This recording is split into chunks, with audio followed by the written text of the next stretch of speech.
All right, welcome to The Explainer. Today we are diving deep right into the heart of the Bhagavad Gita. And look, we're not just going to treat this as some dusty old philosophy. No, we're looking at it as a super practical guide to understanding what's really going on with our own existence. So let's kick things off with a question that honestly gets right to the core of being human. I mean, have you ever had that feeling?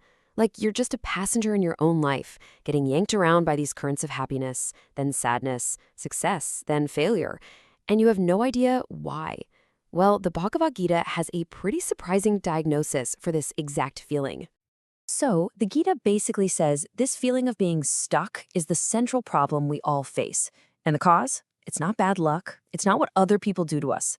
The real cause, it says, is our soul's own deep attachment to the roller coaster of the material world. It's that attachment that literally keeps us locked in this endless cycle of joy and sorrow, birth after birth. Okay, so how do we start to get untangled? Well, the first step, according to the Gita, is to understand a huge distinction it makes about who we really are. And I mean, this is a total game changer for how you see yourself. So, the Gita says that everything, including us, is made of two basic things. On one hand, you've got Prakriti. Think of this as the field. It's material nature, our body, our mind, everything that's temporary and always changing. But then, on the other hand, there's Purusha. This is the knower of the field. This is the real you, the spirit soul, the consciousness that's eternal and never changes. It's the seer. So here's the absolute kicker. You are not your body. You're not even your thoughts or feelings. You are the eternal consciousness that's just witnessing all of that stuff. But wait, it gets even more interesting. The Gita doesn't just stop at two. It introduces a third, absolutely crucial element inside of us. Think of it as a silent, divine observer that's right there with our soul on this whole journey. So, right alongside your individual soul, the Purusha, the Gita says there's also the super soul, the Paramatma. And what's so wild about this is how specific it is. This isn't just some vague, fluffy spiritual concept. No, it's described as a distinct, divine companion who observes everything we do, but, and this is key, remains completely untouched by all of our material drama. And check this out, this super soul isn't just passively watching. The Gita gives it 5 very specific roles. It's the witness, the one who gives the okay, the sanctioner for our desires, the one who sustains us, the one who ultimately experiences, and the supreme controller of it all. I mean, think about that. It's like having a divine guide and co-pilot right there in the passenger seat with you, every step of the way. Okay, so this whole idea of being in the body, but not actually being the body, that can be a little tough to wrap your head around, right? So to make it super clear, the Gita gives us this absolutely beautiful and powerful metaphor. And this just nails the idea of the soul's detachment. I mean, really think about it. You've got clouds, smoke, pollution, all this stuff passes through the sky, right? But the sky itself is never tainted. It stays completely pure and untouched. The Gita says it's the exact same with your soul. All the drama, the aging, the sickness of the body, it all happens within you. But your true self, the soul, remains completely pure and unaffected by any of it. And there's another amazing analogy the Gita uses, this time to explain what the soul actually does. Because it's not just some passive passenger. It's the very engine of the whole system.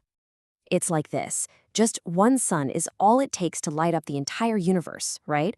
Well, in the same way, that single spark of spirit soul is what lights up our entire body with consciousness. Without it, the body is just, well, it's just a lump of matter. This is a huge point because it means consciousness isn't some side effect of brain chemistry. It's the fundamental energy that animates everything. So the big question is, if that's who we really are, how do we start living like it and find real freedom? All right, so if we're this eternal soul, totally separate from the body, how in the world do we actually realize that?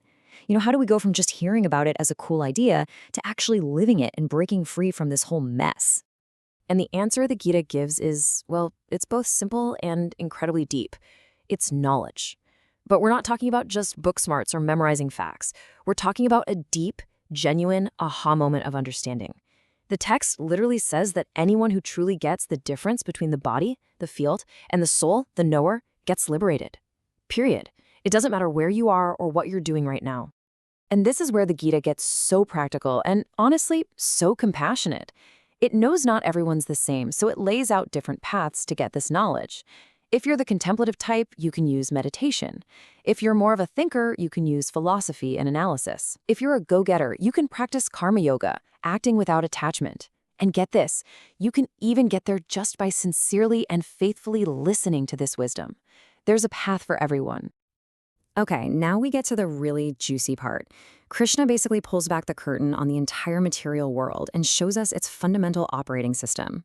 He's about to reveal the hidden forces that are responsible for getting us tangled up in the first place. And what is that operating system made of? He says it all comes down to three.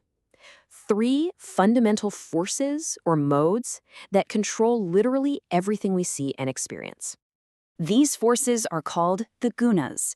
And a great way to think of them is like invisible cosmic strings. They're constantly pulling on us, influencing our thoughts, our actions, our desires, and they're what bind our eternal soul to this temporary body. These three strings are goodness, passion, and ignorance. So let's start with the first one, sattva, which is the mode of goodness. And it sounds great, right? This is the force behind things like purity, clarity, knowledge, peace, all the good stuff. But here's where the Gita gets really subtle and, honestly, so profound. I mean, it's pretty easy to see how passion or ignorance could tie you down, right?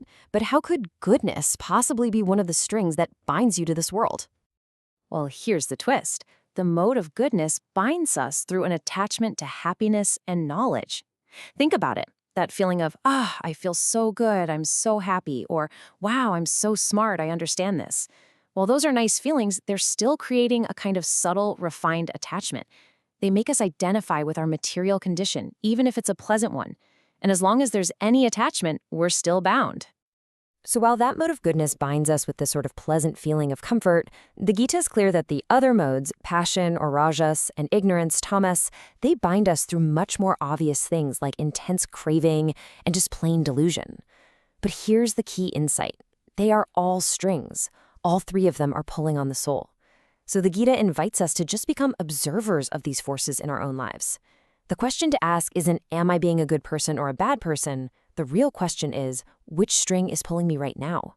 And just understanding that, just having that awareness, that's the first step toward finally cutting all those strings and experiencing what real freedom feels like.